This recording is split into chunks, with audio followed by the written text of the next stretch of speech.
So, ayan guys, good morning. Ang aga-aga ng bubuli ng anak ko. Actually, hindi ko nang bubuli. Love-love ko yan. Lagi niya lang ako nami-miss, kaya lagi siyang tumatawag.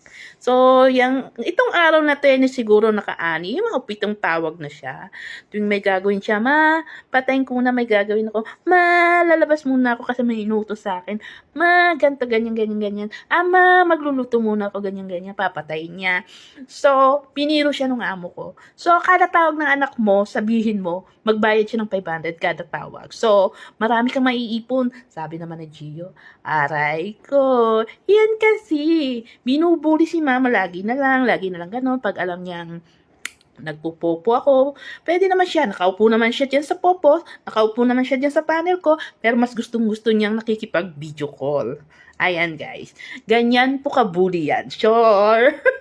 Hindi, mabait na bata yan si Gio. Ang mabait na bata, kay gandang bugbugin char. Ayan guys, ganun lang talaga siya. Mahilig lang siyang tumawag pag wala siyang gawa. Kasi hindi siya pumasok sa school. Kaya yung mama niya ang kinukulit niya. So yan guys, tingnan mo naman ang ginagawa.